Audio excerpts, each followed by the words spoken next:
आप जब उत्तर प्रदेश का नाम सुनते हैं तो शायद आपके दिमाग में बहुत सारे स्टेरियोटाइप्स आते होंगे।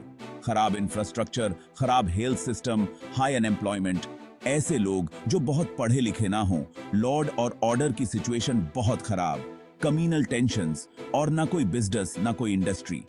एक समय पर उत्तर प्रदेश का नाम उत्तर प्रदेश नहीं बल्कि ऊपर वाले के भरोसे प्रदेश था। लेकिन आज की उत्तर प्रदेश को अगर आप देखेंगे तो थोड़ा डिफरेंट है।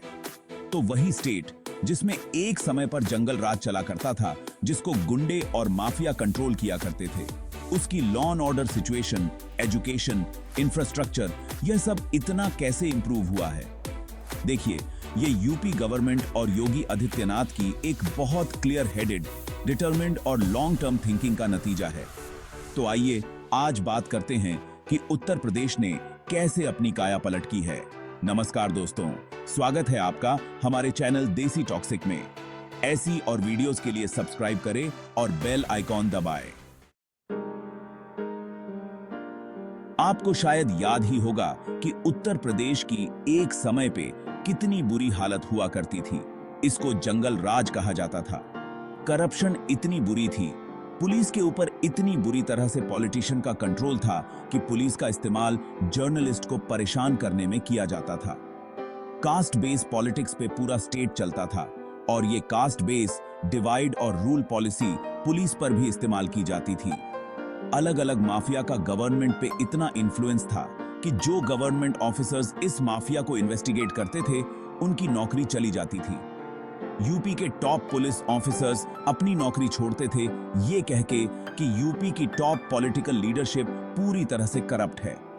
लेकिन आज का यूपी उस तरह के जंगल राज से काफी डिफरेंट दिखता है। तो इस काया पलट के एक एक पहलू को ठीक से देखते हैं। पहला पहलू है इंफ्रास्ट्रक्चर। आपको तो पता ही है कि यूपी बिहार जैसे स्टेट्स की एक इमेज थी कि भाई इनमें इंफ्रास्ट्रक्चर नाम की कोई चीज ही नहीं है। इन स्टेट्स की सड़कों पे गाड़ी चलाना मतलब चांद की सतह पे गाड़ी चलाना। लेकिन योगी आदित्यनाथ की गवर्नमेंट का पहला बड़ा फोकस रहा है खासकर हाईवेज और एक्सप्रेसवेज। एक समय पर जब इंफ्रास्ट्रक्चर की इतनी बुरी हालत थी, उससे आज ये हालत है कि उत्तर प्रदेश में पूरे देश में से सबसे ज्यादा एक्सप्रेसवेज है। और इन एक्सप्रेसवेज का फायदा यह है कि जो ट्रैवलिंग टाइम है विद इन देश में वो ड्रास्टिकली रिड्यूस हो जाता है और लोगों के बिजनेसेस के महत्वपूर्ण पैसा और समय दोनों बचते हैं। दूसरा फोकस आरआरटीज और एयरपोर्ट। तो गवर्नमेंट का फोकस न सिर्फ लॉन्ग डिस्टेंस ट्रैवलिंग बल्कि इंटरसिटी ट्रैवलिंग में भी काफी फोकस है। गवर्नमेंट ने अनाउंस किया है कि यूपी के 12 शहरों में मेट्रो रेल डेवलप की जाएगी। उसके ऊपर से इन मेट्रो और आरआरटीज प्रोजेक्ट में ऑलमोस्ट 3000 करोड़ रुपए इन्वेस्ट किए जाएंगे। आरआरटीज होती है regional rail rapid transport system. ये समझो, अगर मेट्रो और बुलेट ट्रेन की शादी हुई और उससे जो बच्चा निकला वो एक तरह से आरआरटीज है, जो कि शहरों के बीच की ट्रैवलिंग का टाइम काफी रिड्यूस कर देता है। रेल के साथ साथ एयरपोर्ट को भी डेवलप किया जा रहा है। जो एयरपोर्ट से एक समय पर सिर्फ 25-30 रूट्स के होते थे, वो अब लगभग 80-90 रूट्स की एयरपोर्ट बन गए हैं।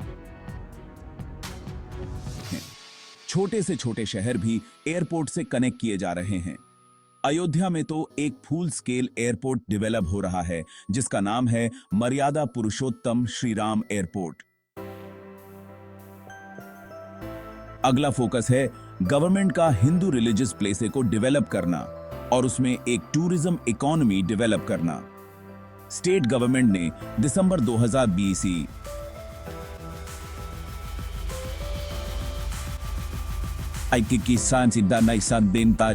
में एक डिपार्टमेंट और रिलीजियस अफेयर्स डेवलप की थी, जिनका गोल है यूपी के अलग अलग रिलीजियस साइट को एक प्रॉपर टूरिज्म हब में डेवलप करना।